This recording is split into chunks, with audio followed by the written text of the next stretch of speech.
Coming up tonight on News 3 at 6, an investigation is underway after the city of Madison sees its third homicide of the year.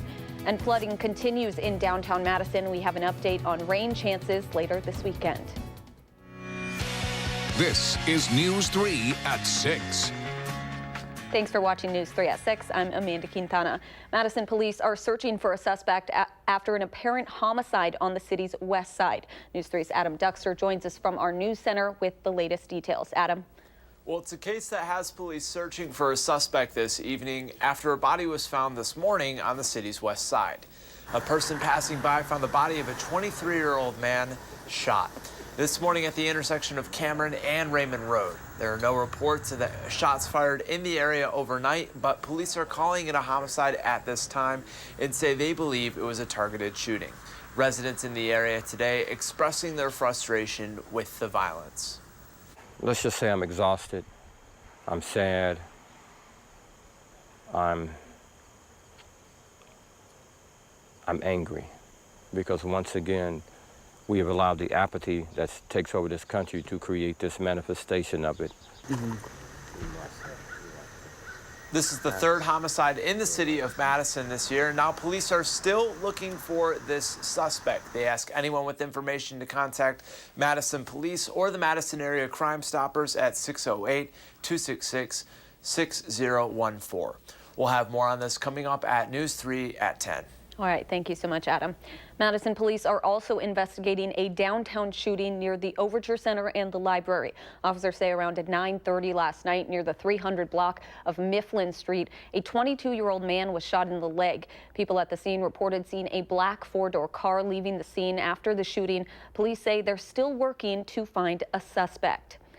Happening now, it's a race against the clock as hundreds across the Madison metro area await more flooding. The city of Madison plans to reduce the amount of water released from the Tenney locks starting this evening, which should help stabilize the lakes. However, city engineers warn we're still not out of the woods. With more rain in the forecast, officials are preparing for the worst.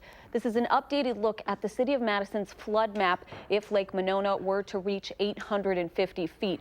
It's only about a foot away from that level right now. Areas in the purple zone there should prepare for water in basements and streets becoming impassable. News 3's Josh Sprider shows us the latest efforts to protect the area. Lakes and waterways are swelling with floodwaters after this week's historic rainfall, and with the possibility of more heavy rain on the way. About 1 inch of rainfall will raise this level about 3 inches. People are pushing hard and fast to prevent even more of a disaster. 40 National Guardsmen volunteered their time today to help out across Madison and Monona, communities most of them are a part of. They could have said, no, I don't want to come in today, but they said, hey, I'm going to put on my uniform and I'm going to go help. One by one, volunteers of all ages worked to fill bags with sand, which are then transferred to area flood zones and placed into position. Even Governor Walker worked up a sweat. It's not every day we get the chance to work directly with the community on these things. Over the course of 2 days this week, 11 to 13 inches of rain fell in parts of Dane County, according to the National Weather Service, something most people around here have never seen before. Come here since I was a kid and everything, and never seen this high, and it's crazy. Can't believe how much water we've gotten. Volunteer Marty Schultz drove in from McFarland to assist family and friends in the area. They're going through a tough time, so I thought I could be of use to help them out. He says he's impressed with all of the people coming forward to help out in a desperate time. Great seeing people come out and help others when they need it. And with more rain in the forecast, the time is now to get the sandbags filled and in place. If you'd like to volunteer, we've posted information on how to do so on channel3000.com. In Monona, Josh Ryder, WISC News 3. Thank you, Josh. And those volunteers are still needed this weekend to help other flood relief efforts. You can sign up to volunteer with the Red Cross. People can also donate money or goods to Goodwill, Second Harvest Food Bank, and St. Vincent de Paul. Hundreds of volunteers gathered in Mazomanie today to assist in a recovery operation for the buildings damaged in Monday's historic flooding. City officials organized the operation. 18 garbage trucks came to haul away debris and waste from the flooding. Over 200 volunteers from around southern Wisconsin joined the community to canvass the town. Sun Prairie Fire sent a unit to assist Mazomanie as the fire department facilitated the efforts. According to officials, the recovery efforts' purpose was clear. Try and ease some of that pain and help the first steps of moving forward. So it's unbelievable to witness such a heartfelt and collaborative effort. Over 25 garbage trucks full of debris were collected. Let's get an update on how much rain we're expecting this weekend. Dave Caulfield joins us with your first alert forecast. Well, Amanda, we have avoided much of the rain for Friday and now for much of Saturday. And I don't think any rain in the forecast for tonight into tomorrow morning. But as we head into later on Sunday, that's when we need to start watching the radar very closely. Doppler track thankfully quiet right now, and we're actually seeing a good amount of sunshine in Madison on the WISC-TV Skycam. Currently at 82 degrees, calm wind, and that dew point has definitely come up into the upper 60s. So that's a little bit of a concern as we head into tomorrow. Temperatures in some other spots in the upper 70s and lower 80s. Dew points in the mid 70s in Platteville, low 70s in Mineral Point, and upper 60s in Lone Rock and Madison. That's a bit of a dew point change, about 5 to 10 degrees more humid across southern Wisconsin compared to this time yesterday. This evening, temperatures falling through the 80s into the lower 70s, partly cloudy and mild. And we do have an alert day in the forecast for Sunday. A whole barrage of weather threats could be on the way. We'll talk about those in your first alert forecast in just a few minutes. Thank you, Dave. The rain has come to a halt for now, and the floodwaters have receded, but many businesses will be dealing with the aftermath for weeks to come, especially those who are not covered by flood insurance. Jamie Perez spoke to a business owner in Middleton who says they have about $100,000 worth of damage. That's a lot. Yeah, it's pretty intense. And when it comes to this flood, pretty much everyone has a story, but the owner at Silver Lining Taekwondo has 8,000 square feet of equipment to replace. Now, you're about to see the video of the damage inside. It's a place that more than 300 students consider their second home. Taekwondo can make you feel grounded, centered. It can give you the feeling of, I can't be broken. When Macham walked into his Taekwondo school after the floods, he felt his livelihood shattered to a million pieces. Right where we are standing right now is our lobby area. This is where the students and parents would come through. And as you can see, it looks like a war zone right now. Every part of his 8,000 square foot facility was buried under a foot of water. When everything was going underwater, he was overseas in Ethiopia.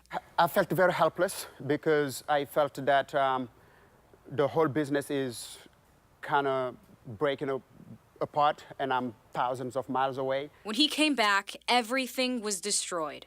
And I was taken aback. I couldn't believe what I was seeing. For the most part, there's nothing they can do. So as you can see, it's water underneath all of this. All these mats are soaked up. It's normally not this heavy. So what I'm holding right now, the water adds a lot more weight to the mat.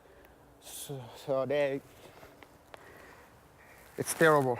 But there is one thing he can do, he will do.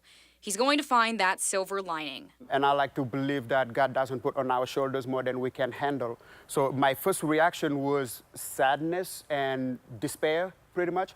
But shortly after that, I shook it off, and I said to myself that this is Mother Nature at its best, and there is nothing we can do about it. But how we choose to respond to the damage that was caused by Mother Nature is going to determine the type of person I am. It'll be about a month or so before this building can be used again. A temporary location will be used in the meantime.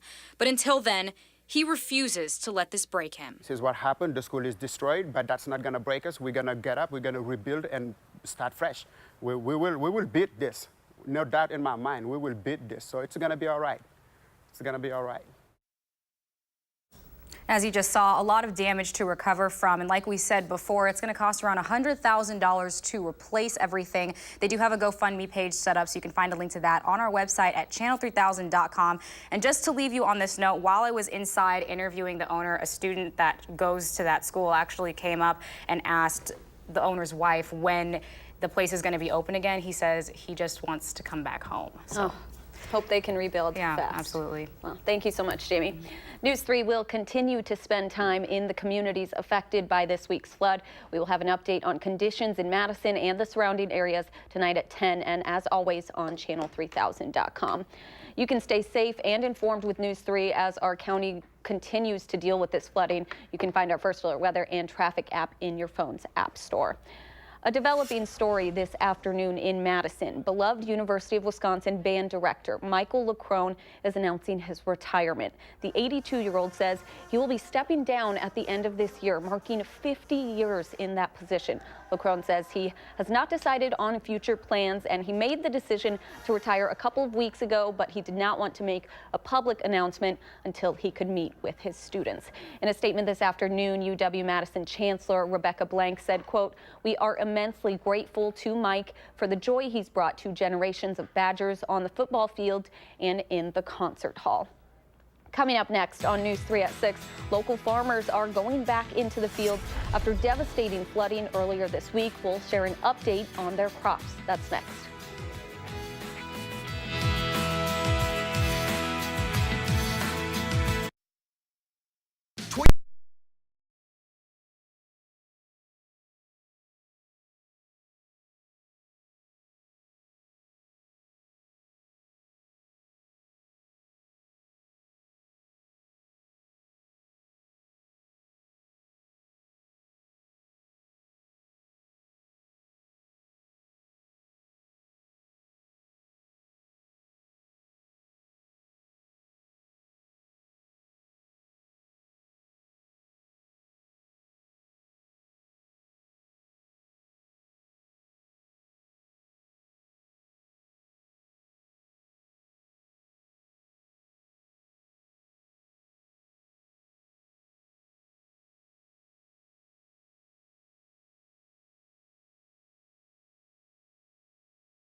Welcome back. It's not just residents and businesses that are feeling the effects of the flooding, so are Wisconsin farmers.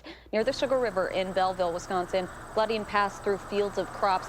Farmers say when crops like peas come in contact with river water, they're unusable. They say it's the worst flooding they've ever seen in the area and that the damage is more than a short-term issue. Once it leaves the field and the field dries out enough that we can get back in there with equipment, that's the first obstacle.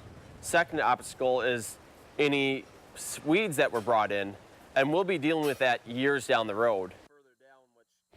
Brown says crop insurance will protect farmers from facing too hard of a financial burden because of the rain, but he says prices and supplies at farmers markets will see the impact of these floods.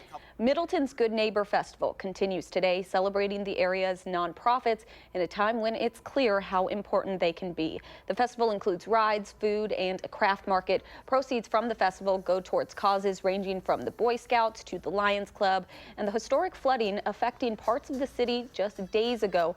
Organizers say coming together can be a time of healing. Generally, you know, the vibe is really good. Everyone's out here celebrating like normal, but I think we have an extra layer of community this year as opposed to some of the others.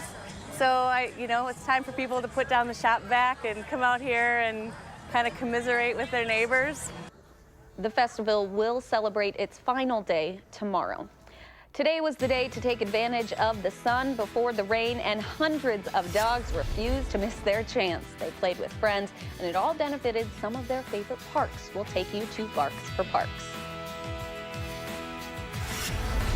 High humidity, severe weather, and heavy rain all possible on Sunday. We'll take a look at the numbers and track it hour by hour in your forecast in just a few minutes.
Some of Dane County's furry friends were enjoying today's beautiful weather. The second annual Barks for Parks brought dogs to the Wisconsin Brewing Company in Verona. It's a fundraiser to keep up dog parks in Dane County. The county raised over $7,000 last year to build an area for the dog park at Capitol Springs. Organizers say residents in Dane County have passion for their dog parks. It's tremendous to see all of these people turning up and wanting to do great things for our dog parks.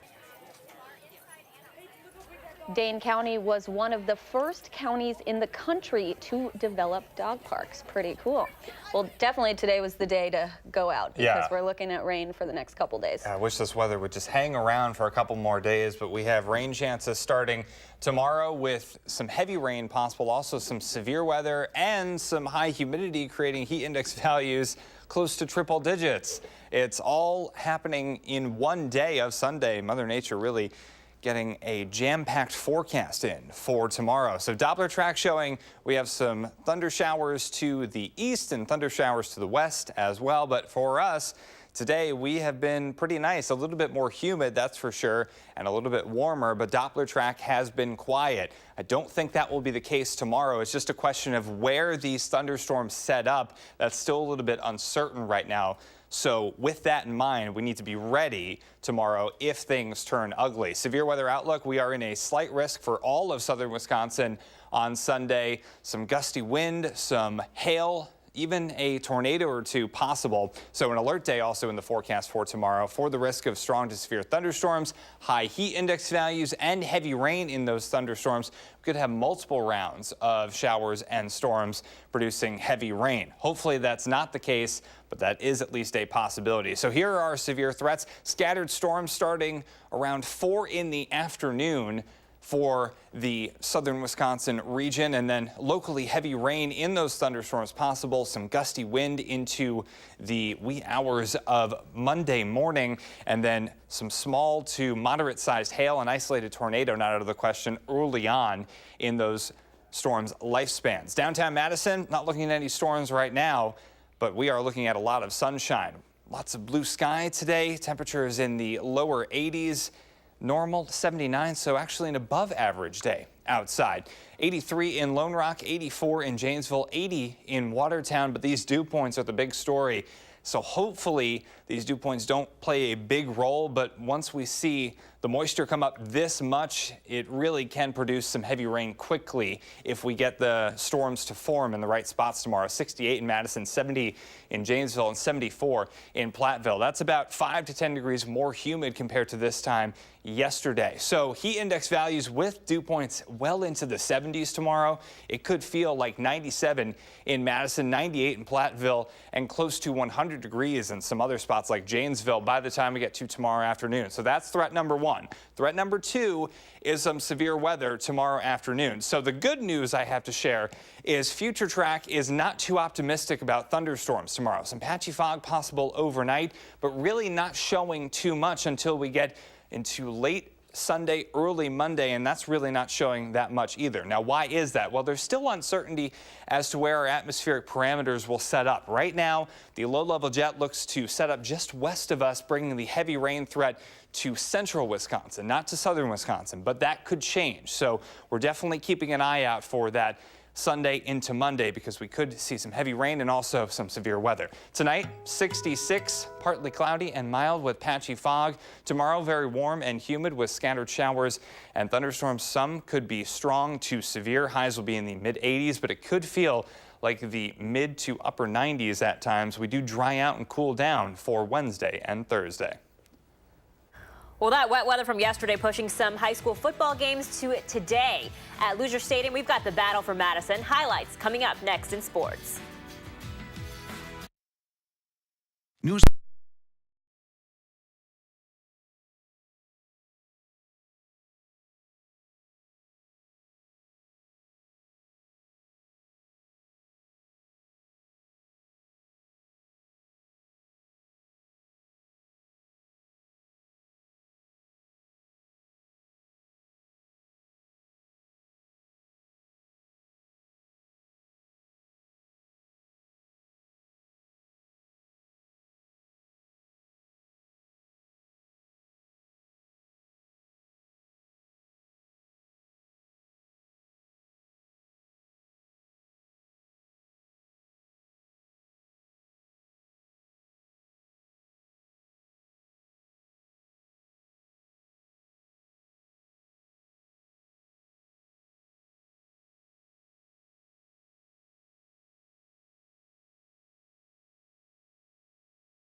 We've got a little Prep Mania Saturday edition today, thanks to some wet weather yesterday. Crosstown rivalry between Madison West and Madison East. Loser Stadium pretty dry, comparatively speaking. Bree Stevens was the original site of the game. Madison West came ready to play. William Gutneck fakes the handoff, runs it in all the way for their first touchdown, 7-0 Regents. 6 minutes left in the first quarter. Opoku Apo, he gets the toss at the 20 and then runs it right into the right corner there for another touchdown, 14-0 West. But Madison East keeps fighting after halftime, especially. Third quarter, Phillip Rowe throwing it all the way to the end zone. Dakari Clay catches it for their first score. Madison West, though, brought just a little more heat today. They win 32-13. Well, if you stayed up last night to watch the Packers-Raiders game, you may be a glutton for punishment because, well, it wasn't exactly the most exciting of games, but it's preseason, so maybe let's get these types of games out of the way now. Green Bay losing 13-6 in a matchup that featured one touchdown with 5 minutes left in the fourth quarter. First-round draft pick Jair Alexander with the INT of Connor Cook in the game, but the offense, 3 fumbles. Speaking of offense, there was a familiar face on the other side, former Packer Jordy Nelson, who said it was kind of weird seeing familiar faces across the field. It was a little different, obviously, but it was great seeing those guys, great seeing the support staff, the trainers, the equipment guys, and obviously some of my old teammates. So, I mean, they obviously, for as weird as it was for me to look across and see them, it was just as weird for them to see me. So, but it was just, I mean, we didn't talk football one time, and the whole time we were out there just, you know, catching up, cracking some jokes and having fun. Bears hosting the Chiefs earlier today. First half, Patrick Mahomes, 19-yard to Kareem Hunt for the touchdown to tie the game up at 7. It was a pretty good day for Mahomes, throwing for 196 yards. But the Bears, Chase Daniel to Kevin White here on the left. That would be a 29-yard score. Daniel completing 15 of 18 for 198 yards and 2 touchdowns. The Bears win 27-20. So between the Packers and the Brewers, this is a long, late night for a lot of Wisconsinites. I've had 2 cups of coffee today myself. The Brewers scoring 4 runs in the first inning, including this 2-run shot from Mike Moustakas. 4-0 Brewers after that. They didn't score again until the 15th inning when they were down by 2, tied it up, and then Orlando Arcia, the hero, lines it to right. Jordan Lyles scores, and the Brewers win 7-6 in a game that took 5 hours and 36 minutes. Game 2 is underway as we speak. Well, now a lot of neighborhoods have been affected by the floods, of course, this week, but something good coming out of it, the people in this Wisconsin community. That includes the Belleville football team, several players on the Wildcats doing their part, selflessly giving up their time and muscle and manpower to help move furniture and do some yard work today. Awesome to see that. How nice of them. I know. Awesome. Well, we do have a lot to look out for weather-wise. Yep, we could see some more rain tomorrow. Hopefully that heavy rain threat stays out of southern Wisconsin, but there is that threat there at least. Rain chances starting around 5 p.m., closer to the mid-afternoon into the evening. Some of those storms could be strong to severe, and some heavy rain possible into early Monday morning as well.